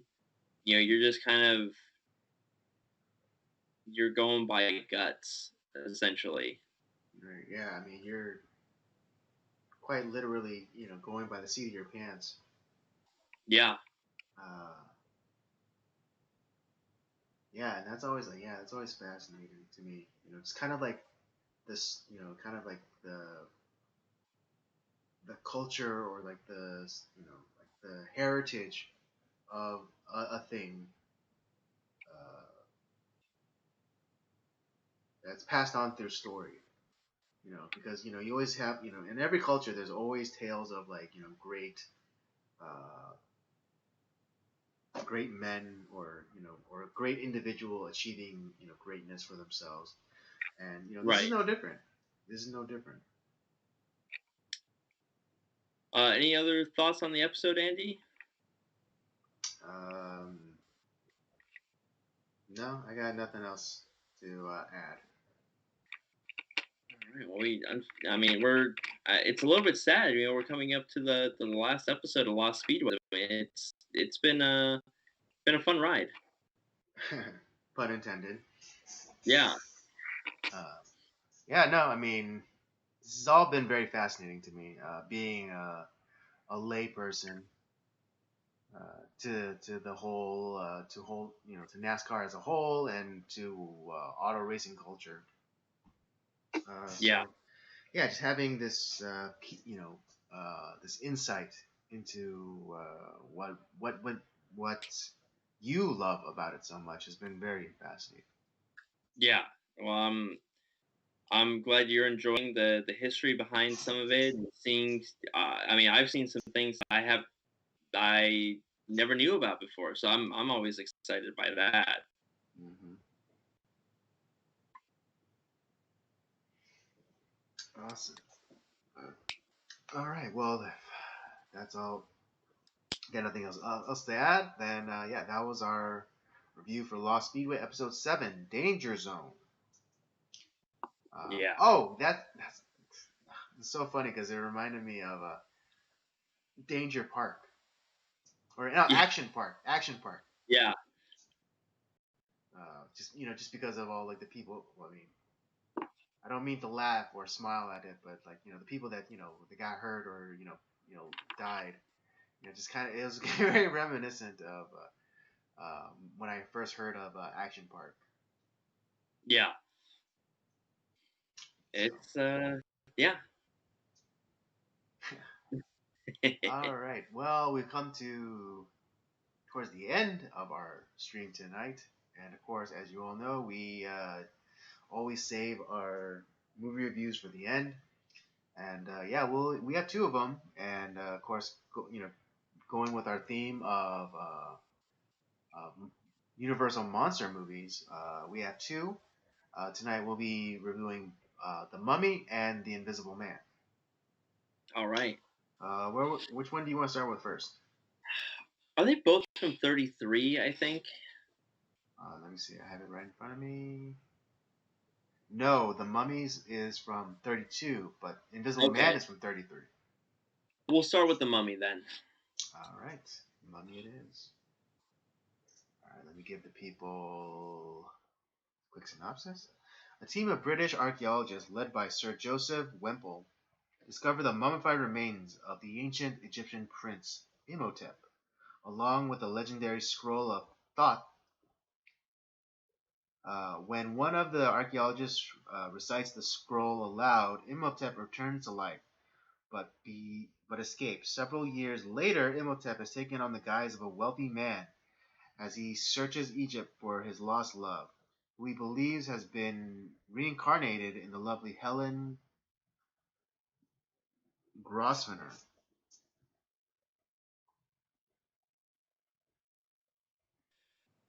I had to say, so kind of like when we think of the Mummy, I mean, I guess for like newer audiences, we kind of think of like Brendan Fraser and like that whole story, which is a great movie by itself. Mm-hmm. Um, but when you think of like monsters and you think of the Mummy, it's you usually think of this like bandaged, stumbling, monster. Yeah, like this. Yeah, like and But like lurching. and future iterations of the Universal mummies did that. This Mm, movie is not that at all, actually. right. Yeah, no, Um, surprisingly it wasn't because I was expecting to see Boris Karloff with like the rapping and everything and like lurching forward like. "Rrrr." no, when But it wasn't until Lon Chaney Jr. took on the guise of the mummy was when that kind of happened. mm, Um, but this is a very interesting movie. and it's kind of it's a dramedy or not well or like like kind of a really tragic tale. Yeah, it's a Uh, melodrama. It's a melodrama. yeah, melodrama. Thank you. That was what I was looking for. Because you kind of feel for uh because they actually give background into quote unquote the monster which is the mummy Boris Karloff's Imhotep, and you learn about like his past and what actually happened to him, which his the love of his life died, and he wanted to resurrect her using that scroll, which was forbidden as a priest, and because of that, he was sentenced to death and was buried alive. And that when the remains were uncovered, and the Professor Wemple's assistant, recited that scroll and brought him back to life.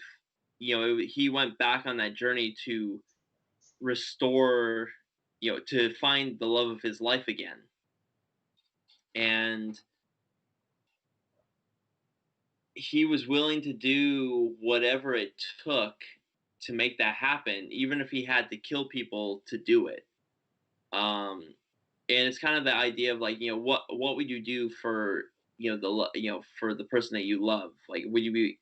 In this case, he was willing. These people didn't mean anything to him, so he was willing to kill to make it happen. And the girl Helen, she that's the part that's a little bit weird because she fell under like his gaze of Imhotep's gaze, yet at the same time like she didn't want to be um kind of like it's kind of like similar to like the pull that Dracula has, where it's like he's able to like lure you in and like kind of make kind of uh get people to do what he wants. Right. He's Yeah, able I to. thought. Yeah, I thought like that hand gesture looked, very like oh, kind of like Dracula, how he does like tries to do the thrall Yeah, on people. and so there's a little bit of that in Imhotep, but so she doesn't want to be drawn in by he calls himself Art. His surname that he uses is Ardith Bey. Hmm. She doesn't want to be drawn in by him. Yet at the same time, like when she's like asleep or kind of like in that trance, she remembers kind of like the idea of like in a past life I was this person. She Hmm. essentially was having that like her past self was awakened, and she Right. remembered like the love that she had for Imhotep. Hmm. Uh, her like her name was like Oxenamen was and it's like I said, it's a real tragedy. Um, and eventually, like the hero of the movie kind of gets, is finally able to rescue Helen, um, and is able to defeat Imhotep. But it was, uh, to be honest, I felt bad for him the entire movie. I was, you almost kind of root for him because you want him to like, you want him to get his life back in a sense.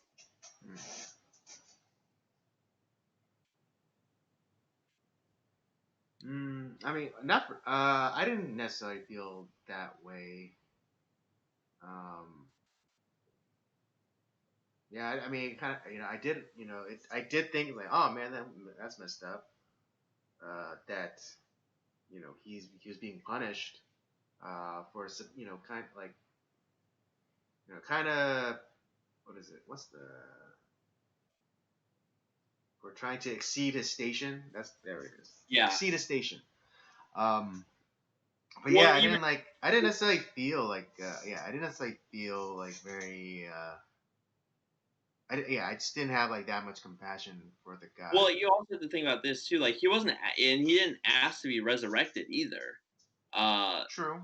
I mean, yeah, yeah, like So Yeah, he like was the whole reasons for the curse were to dissuade people from even attempting such things.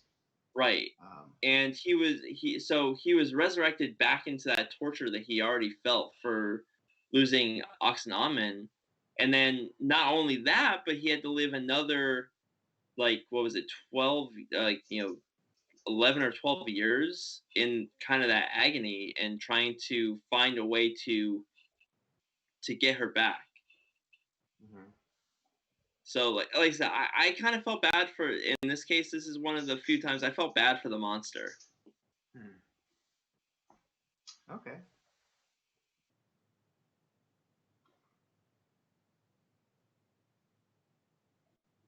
On a semi unrelated note, Hmm. are mummies zombies? That's a very good question. I mean they're technically undead. Right. Um, I don't know if they feast on, like, people right, like like you. brains or blood or what have you. Um, yeah, and they're both brought back usually through spells. Yeah. Um, but I think because I know kind of like the historical cultural context of zombies, and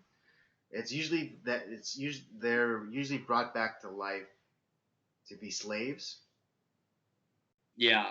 Yeah, but well, uh, but mummies aren't. They usually exert their own wills. So Okay. yeah, There's the yeah, difference. and there's like yeah, so and they're not just like kind of like running on instinct or like some weird craving for brains or blood. Um, they're actually they actually try to achieve something. Mummies, that is. Yeah. Uh, so Well, in the definitely in strict this case of the movie. right, so in the strictest sense, I would not say mummies are zombies. That may okay. I see your argument. That's interesting. Okay. Yeah. Why do you have a different take? No, I know I don't actually have a different. I didn't have a take to begin with, but I was just thinking, So like, it just came to you right now. yeah, Okay. Yeah, it's kind of like the question: is a hot dog a sandwich? yeah, it is and it isn't. Right. I always say it's I said I always say no. It's an experience. that that is true. Right. God, I could go for a hot dog right now. I know chili dog. That sounds pretty right about now. We should have done that yesterday. Yeah, exactly. That's what we should have done. Um, I don't know. Missed opportunities. yeah. Um, Any thoughts that you had on the movie, Andy? Like, one other thing I wanted to know too is you had Edward Van Sloan in this, who he was the guy who introduced Frankenstein. He was also Van Helsing in Dracula, and that's right. so he was pretty prominent in these Carl Laemmle Universal productions. Right. And each of the characters that he played were like some sort of an expert because he was the one that knew about all about Egypt and curses and Yeah, sorcery and interesting. I mean, I guess it shouldn't be all that surprising because he's probably contracted to Universal to do like however many pictures and so. but I think he does a good job. Like, he was Dr. Mueller in this one. Right. Yeah. No, I think he did. I think he did. A satisfactory job of that. He was kind of like the second lead in a lot in this Right. movie. Yeah. But he also gave like a lot of exposition. Say, oh, Yeah, like the curses and oh, like there's like when the doctors was trying to diagnose Helen, it's like it's like oh, there's like science won't help us here. yeah, Um, but like yeah, he gave like a lot of like filler information, expository information, I should say. right. But So any other thoughts that you have on the movie, Andy? not really, um, because I've never seen the Mummy before. The only other Mummy I saw was the one with Brendan Fraser. And so like I was constantly kind of going back to that. Yeah. And it was and it was pretty interesting, and how much that Mummy movie took or left out from this movie, because there's a bunch of elements that I recognized from the Mummy and its sequel, the subsequent sequel. Yeah. Um, and how like the whole thing of Imhotep showing Helen her past life, and the events that led up to the current situation. That element was actually used in the second movie, Right. Right. What the was that? The sequel. Scorpion King? Yeah, with the Scorpion King. But like yeah, like that whole like the whole scene with like him like showing like in like the image pool or whatever. Yeah, that they use that in the sequel. Um, but it's interesting that that his his alias was Artist Bay. Ardith Bay, which ended up being the name of the kind of the secret society guardian in the Brendan Fraser Mummy. That's right. Yeah. Um, Yeah, because but well, and it's because this uh version of the Universal movies, like for the Mummy, when you look at like some of the subsequent sequels, like the Mummy's Hand and all that stuff, like it's very different. right,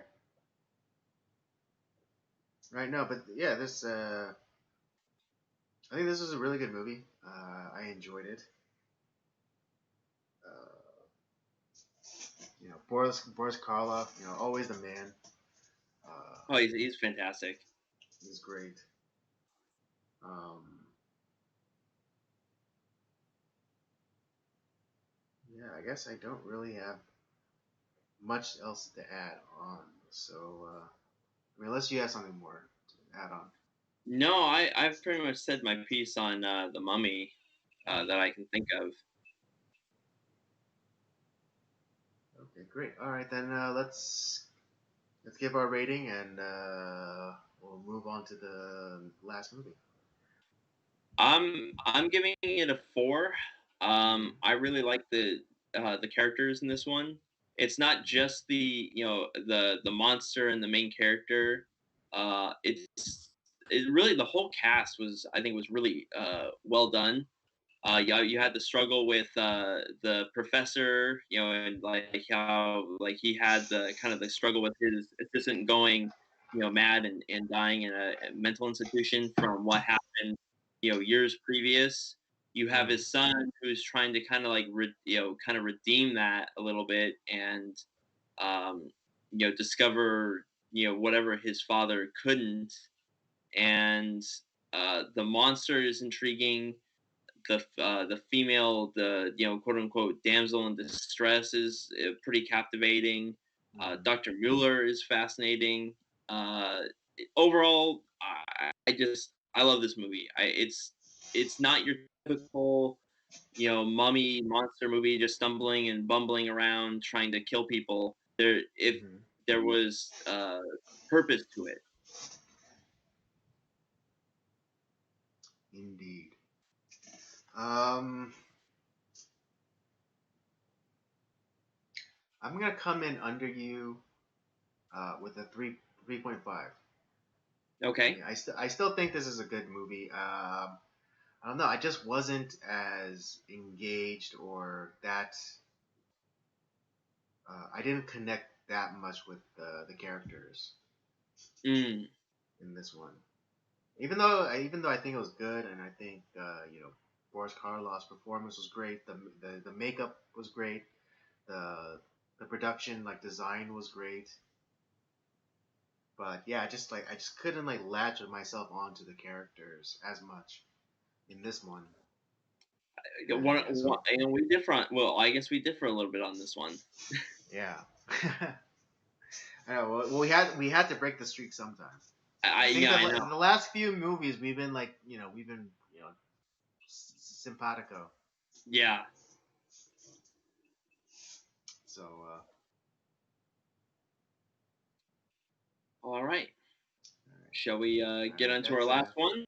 Yes, we shall. We shall, and it's the last Yeah. movie for review for tonight is The Invisible Man, also a Universal monster movie. The synopsis: while researching a new drug, Dr. Jack Griffin stumbles on a potion that can make him invisible. When he reveals his new ability to his old mentor and his fiancée, it's clear that a side effect of the potion is insanity. Jack goes on a violent rampage, and the police struggle to hunt him down. Unable to see their target, while his mentor and his former partner desperately try to devise a plan to capture him. This was This I movie I actually really enjoyed. this movie's awesome. Yeah, So yeah, it's funny because all these I think are pretty much. I don't remember what the Mummy is, but like all these are kind of like based off of like a book or a play in some way. Because this is an H.G. Wells tale. right. It's an H.G. Wells novel. Yeah, that Um, this is based off of, mhm. and the Claude Rains as Jack Griffin was amazing. He was a great Oh yeah, character. yeah, and just his voice too. Yeah, Just lended so much depth. If I was to give a modern equivalent, I would compare this performance to oh god, what's his name? Um, he played Agent Smith in The Matrix. oh, I forget his name, but I know who you're talking about. Hugo Weaving. Hugo Weaving.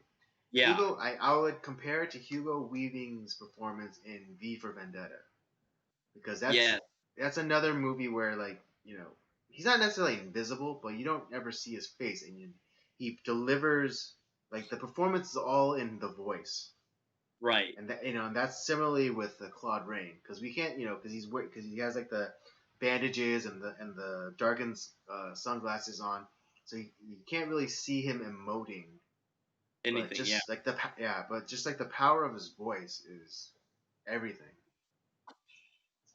And it's one of those things. Like had he just been less of a dick to the people Hmm. at the inn, he would have been fine. They would have left Right. him alone Hmm. because Right, all they because were like all of a sudden, he initially he just wanted to undo the potion, but then I don't know, somewhere down the line he decided, no, I'm just gonna go on a murderous killing spree. But uh, that might be explained by one of the drugs that he uses in the potion, which at the time he didn't know, but caused insanity. yeah. Um, and it so yeah, it's kind of like this. So we're started off with like him kind of like rush, trying to find the inn, and he's trying to set up a remote lab to like kind of figure out how to reverse the invisibility, and he can't figure it out. Hmm. But obviously, then like the people at that village like start kind of getting on his nerves, or it's like the him being prolonged uh, in that prolonged invisibility starts to like mess with his head, and Hmm. so that's where the trouble of the movie kind of like starts.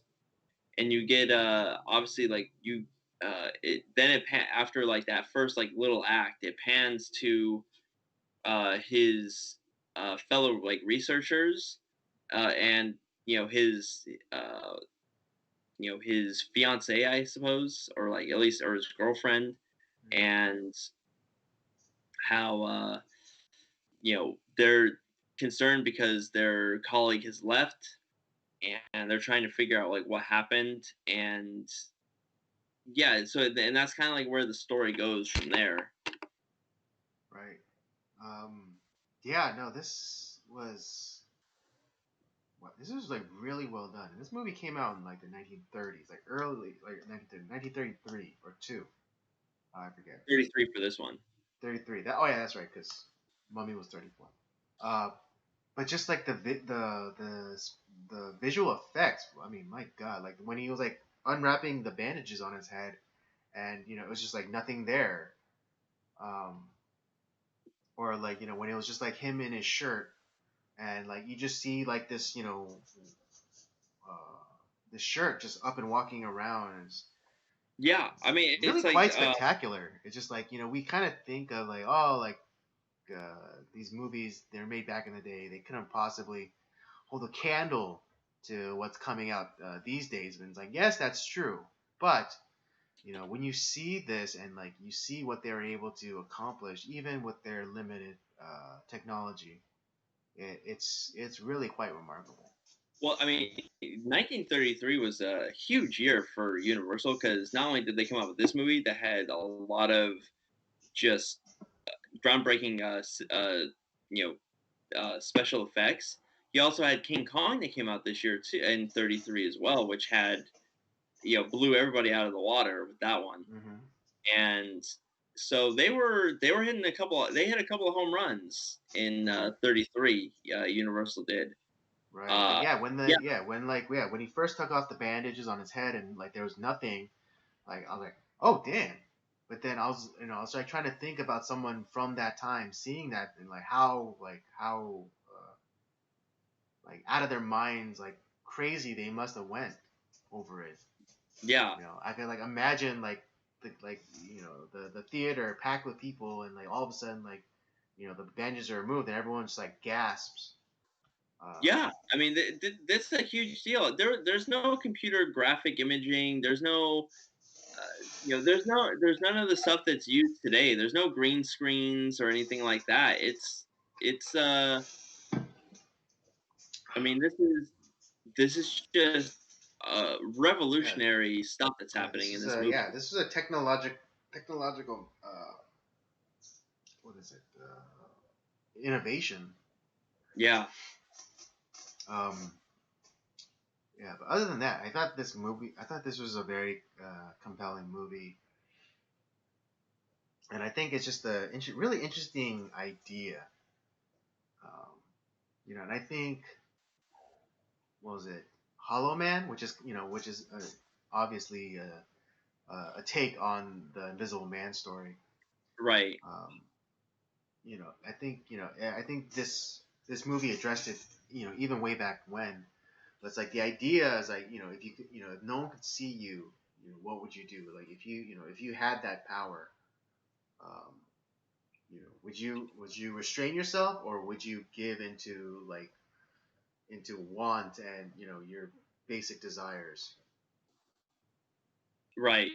And And I think it poses a very interesting question, or maybe supposition about the nature of man. And it's like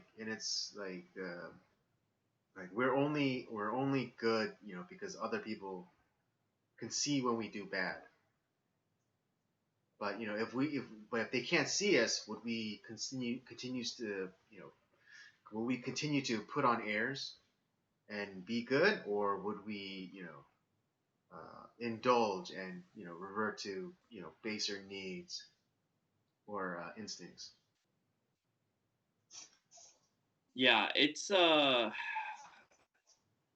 interesting movie in that sense. Like it does pose that moral question. I think they also did this. I think it was this year where they did like a remake of The Invisible Man Right, with right, right, right.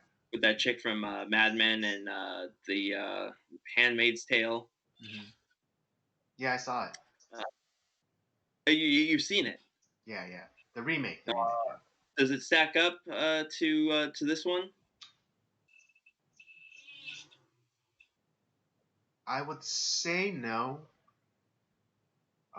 but not in a bad sense or negative sense. It's just in Yeah, terms of uh, like the question that that this movie brings up is more compelling than the remake.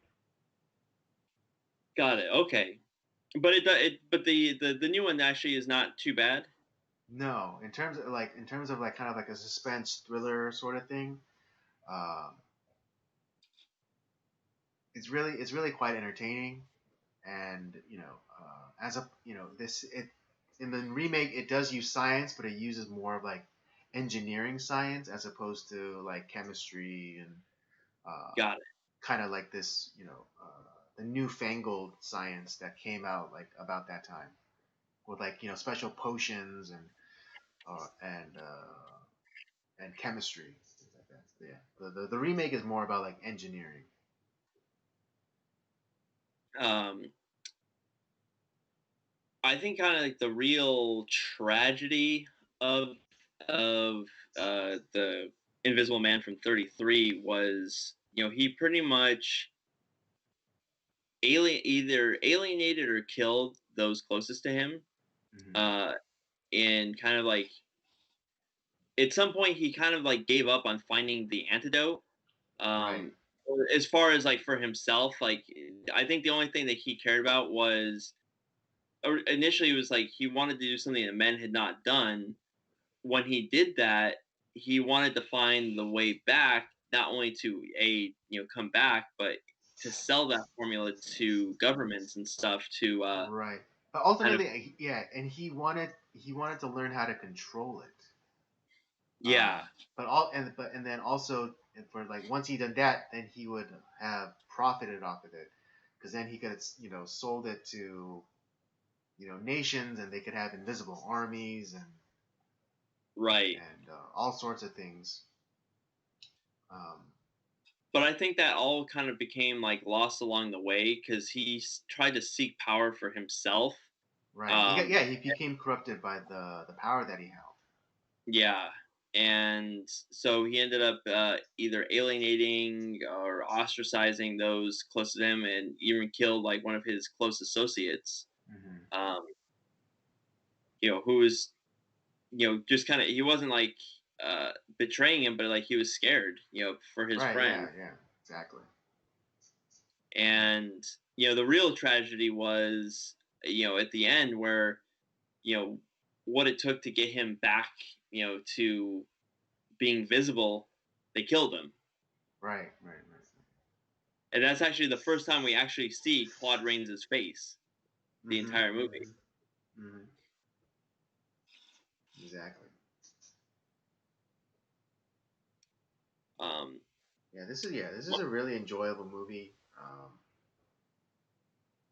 Like the transition from like sympathetic uh, scientist to deranged madman it's is a quick. it's quick, and it is a jump, but it's not that much of a jump. Yeah, it's like as the movie progresses, you feel less and less sorry for the guy. Right. Um, Because I think but they did a good job of telegraphing like the his like uh, diminishing mental stability with because they yeah, kept like yeah, revealing like, oh, like the drug that he used for the potion, like it's known to cause insanity, and he talked about like how he would take that same drug and put inject it into his skin every day, and it's just like, okay, so he's doing it to himself. right. It wasn't like by like some Yes. horrible accident. Right. Yeah. And Um, it wasn't like all of a sudden just like all of a sudden it's like, oh, I'm just I'm just trying to become visible again. It's like, oh, it's time to take over the world. It's like without any sort of um, connective tissue to it. right, right. They properly set it up. It's like, oh yeah, it's like this stuff causes insanity. And it's like, oh, I've been taking this for like weeks now. It's like, okay, well that's that explains why he snaps and goes insane. Yeah, no, this is it's a great cinematic marvel with what they were able to do, and overall, just a really great story. And it's really not long at all. Like it's a quick movie, Yeah, yeah. I think it's like a little over an hour. just over. Yeah, Yeah. actually, both movies that we watched are just over an hour. Yeah, what a reprieve from all the like 2 hour plus movies that we've been watching lately. Yeah, yesterday was definitely a marathon when we were watching movies. Oh yeah. But worth it though, worth it. Definitely worth it. What's your rating on this one, Andy? Hmm.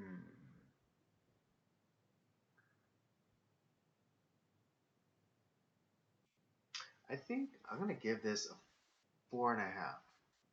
Wow. 4.5. I think this was a really good movie. I just like, just from the technical aspects to like the story, the performance. Um, yeah, I'm like dinging it very slightly uh, on, on just like little things here and there. Nothing big.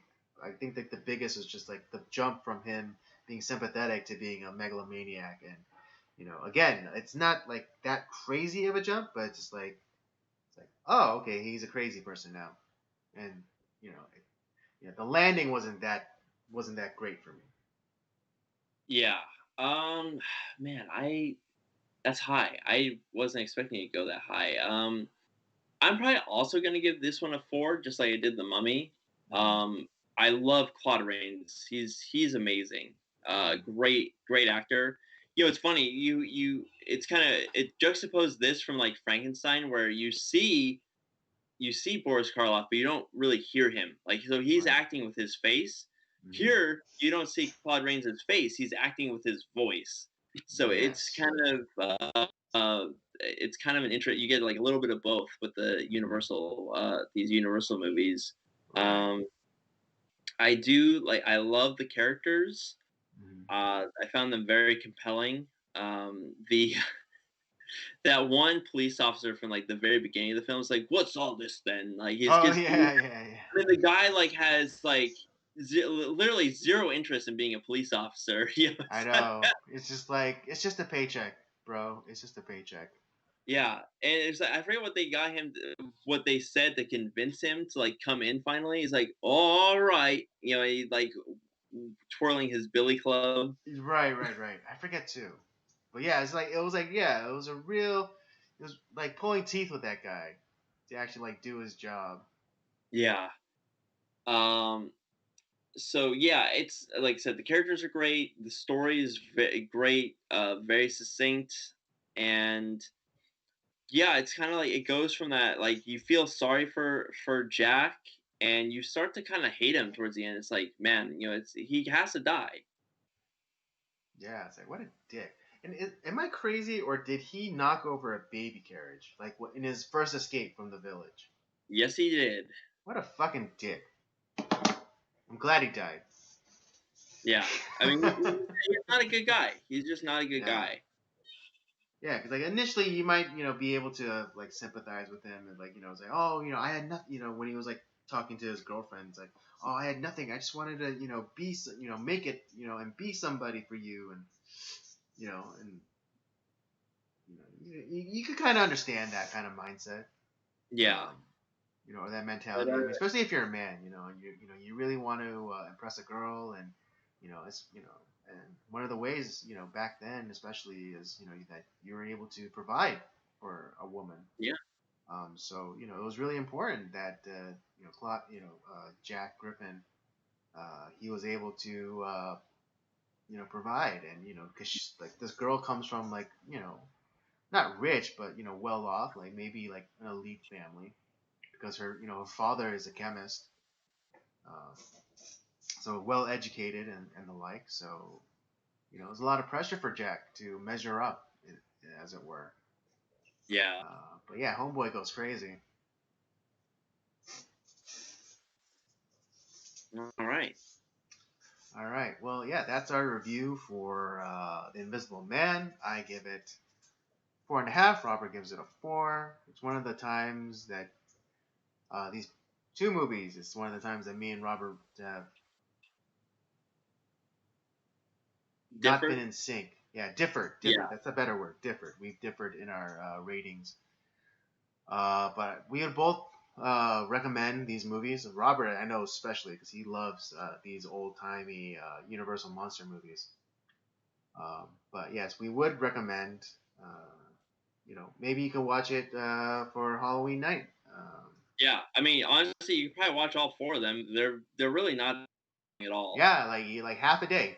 Take half a day, right? Have Not even. you could. Yeah, not even. But if you include like bathroom breaks and little pauses in between all 4 of the movies, then Yeah. yeah, probably half a day. Yeah, and Halloween's coming up, so even if you just want to put it on in the background at your Halloween party, would recommend. Yes, sir. All right, that will do it for us tonight. I hope you were entertained. I know I was. I definitely was. Uh, Very good. Don't forget to check out the library of other content that we have: the Circle of Jerks main podcast, Nocturnal Transmissions, of course, and Rob's gaming show Up by Up Down. Don't forget to follow us on our various social media accounts. Uh, Twitter and Letterboxd is at podcastcoj, and Instagram at Circle of Jerks Podcast. And with all that said, thank you again. Um, and we'll be doing this again next week. Yes, sir. Yes. But again, we'll only be doing 3. There's 4 Tuesdays, but we'll only be doing 3 because again, I'm going on another fishing trip next month. So uh, Andy chose the theme for next month. yes, and if you are a child of the '80s, um, if you're a child of the '80s and enjoy you some, how do I say this? Cheesy action movies. Yes, cheesy action, specifically martial arts, cheesy '80s martial arts movies. Then you're not gonna want to miss next month. Yeah, we'll be Ooh, doing yeah. all. Yeah. Yeah, there's one movie Get, that Rob is just chomping at the bit to watch. get ready for some shit that's awesome. And I mean shit by like it's shit, but it's good shit. Yeah. All right. Well, yeah. So look forward to that next month, and we'll see you next week, and we'll do it again. We'll do it again next week. God, I really We'll do it didn't all stick. again. Yeah, we'll do it all. We'll do it all again next week. God, I really ducked that up.